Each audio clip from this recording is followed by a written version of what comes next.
नम्रता आहे अर्जुनाकडं आणि घमंड आहे दुर्योधनाकडं. दुर्योधन कुणाकडे गेला? दुर्योधन श्रीकृष्णाकडे गेला. गेल्यानंतर कुठं उभं राहिला? त्यांच्या डोक्याजवळ उभा राहिला. आणि अर्जुन गेला आणि अर्जुन कुठं उभा राहिला? पायाजवळ उभा राहिला श्रीकृष्णाच्या.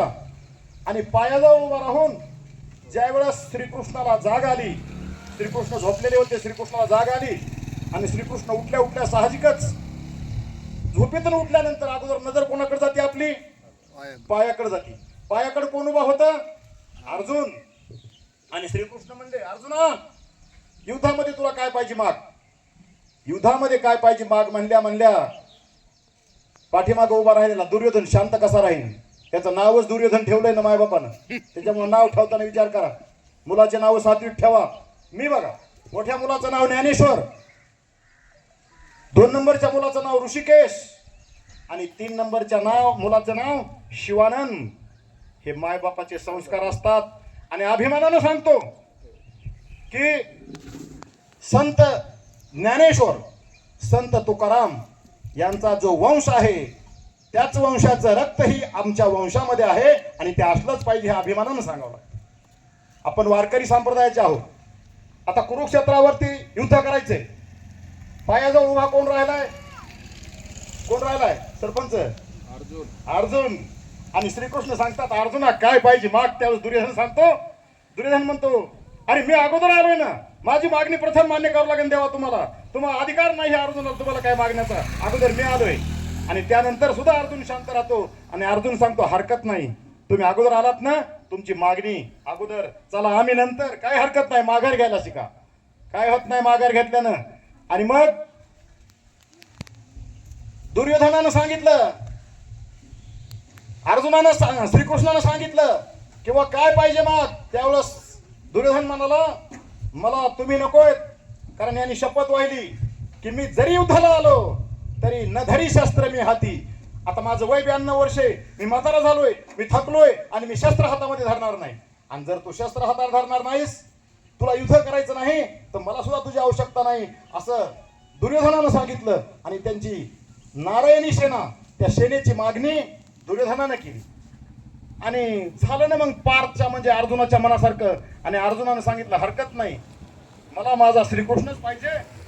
आणि चालले दोघं, परत चालले. युद्धाचं निश्चित झालं, कोणाला साथ द्यायची हे ठरलं. आणि तुमच्या माझ्यासारखा एक वाटेमध्ये भेटला आणि तो म्हणाला, अर्जुना तू चुकलास, एवढी मोठी सेना सोडून दिलीस आणि एकट्या ह्या म्हाताऱ्या थकलेल्या श्रीकृष्णाला बरोबर घेऊन चाललास, हे योग्य नाही. अरे माखन तो वो ले गए और तू तो खाली एक बूढ़ा आदमी लेके जा रहा है.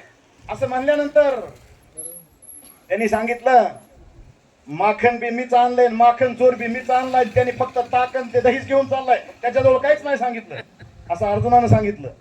आणि ज्यावेळेस युद्ध सुरू झालं त्यावेळेस कोण जिंकलं? ज्याच्याकडं हजारो सेना आहे ती सेना जिंकली. का ज्याच्याकडे फक्त एक थकलेलं म्हातारं बुड श्रीकृष्ण नावाचं ते आहे तो जिंकला. कोण जिंकलं सांगा? कोण जिंकलं ना?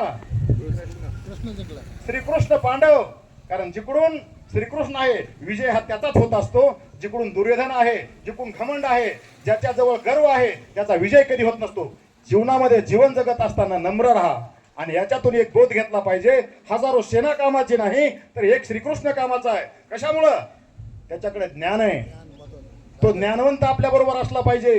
हजारो सेनेची गरज नाही, एकटा श्रीकृष्ण आपल्याला सफिशियंट आहे. हे पार्थनं ओळखलं, अर्जुनानं ओळखलं आणि त्याचा विजय झाला. म्हणून जीवनामध्ये हे नेहमी लक्षात ठेवा की आपल्या बरोबर नम्रता असली पाहिजे, आपल्या बरोबर चांगल्याची साथ असली पाहिजे, परमार्थाची साथ असली पाहिजे, भगवंताची साथ असली पाहिजे. तात्या पृथ्वीरामचंद्रानं वनवास भोगला, कैकेयीनं वनवासाला पाठवलं. काय बोलले पृथ्वीरामचंद्र? की ही सुद्धा माझी आई. कारण तिकडे जंगलामध्ये जे स्तंभ माजले, राक्षसाने अन्याय करायला चालू केलंय. आणि हा राक्षसांचा अन्याय हे समूळ नाहीसा करायचा असेल तर वनवासाला पृथ्वीरामचंद्रानं जाण्याची आवश्यकता होती. म्हणून त्यांनी कैकेयीच्या आदेशाचं आनंदाने स्वागत केलं. कैकेयीवर नाराज नाही झाले, सावत्र आई म्हणून नाराज नाही झाले. सावत्र असल, चुलत असल, त्याला सक्का भाऊ नसल, त्याला आपलं समजा, आपलं माना, आपलं म्हणून चला. हा कार्यक्रम कौटुंबिक असल्यामुळे हे बोलतोय. घरामध्ये आपल्या रामायण करा, आपल्या घरामध्ये महाभारत कधी होऊ देऊ नका, त्याच्यासाठी नम्रता ठेवा. हा संदेश या ठिकाणी देणं गरजेचं आहे. आदमी ना पद से बड़ा होता है, आदमी ना कद से बड़ा होता है, जो सबके मुसीबत में खड़ा होता है वही आदमी सबसे बड़ा होता है. आज समाजामध्ये नवीन पिढी तयार करण्यासाठी, देशाला घडवण्यासाठी, देशाचा विकास साधण्यासाठी आपल्याला नवीन पिढी घडवणं महत्वाचं आहे. आणि ही पिढी घडवण्यासाठी, चांगले मुलं तयार होण्यासाठी आपल्या कुटुंबातून जर आपल्याला वाटत असेल की आपले मुलं घडले पाहिजेत, तर अगोदर आपल्याला सुद्धा काही गोष्टीचं बंधन लावून घेणं गरजेचं आहे. तुम्हाला जर वाटत असेल की आपल्या पोटी तुकोबा जन्माला आले पाहिजे, तुम्हाला वाटत असेल की आपल्या पोटी छत्रपती शिवाजी महाराज जन्माला आले पाहिजेत, तर प्रथम तुम्हाला रुक्माई व्हावं लागेल, बोलोबा व्हावं लागेल, तुम्हाला शहाजी राजा व्हावं लागेल, तुम्हाला मा जिजाऊ व्हावं लागेल. आपल्यामध्ये पण आपण सुधारणा केला पाहिजेत. आपण नुसतं मुलाला म्हणायचं बघ तू कलेक्टर झाला पाहिजेस आणि आपण बिडीचा दूर फुकायचा, जमन असं? त्याला म्हणायचं एवढी बिडी पिटून आण. बिडी पिटून आणता आणता 4 झुरके मारणार नाही ते.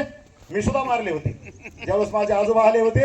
आजोबाचा गुन्हा सांगायचा नाही, पण काय होतं हे नम्रपणे स्वीकारलं पाहिजे. मला माझे आजोबा बिडी पित होते, मला म्हणले त्यांची वाईट गोष्ट मला या ठिकाणी सांगायची नाही, पण मला म्हणले एवढी बिडी पिटून आण.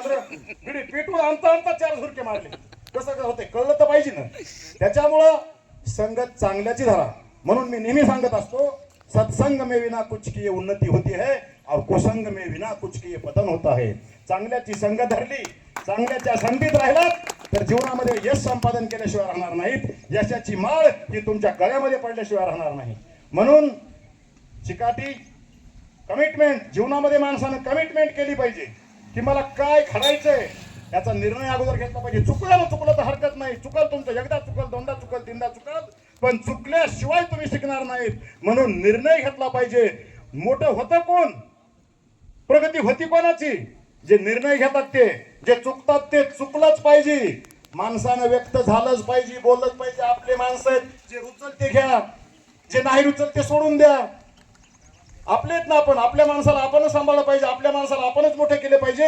आणि हे करण्यासाठी आपल्या गावची मातीच त्यासाठी लागते. आपल्या माणसामध्ये आपण जसं दिल खुल्लास आणि चांगल्या प्रकारे बोलतो, तसं बाहेर थोडंसं दडपण येतं, कारण ते परके असतात. आणि आपलेपणाची जाणीव, आपलेपणाचं काय असतं हे सगळं आपण आपल्याच माणसामध्ये शिकलं पाहिजे. कारण हे प्रेम, आपल्या मातीमध्ये आपला सत्कार होतोय हे पाहताना अंतःकरण भरून येतं.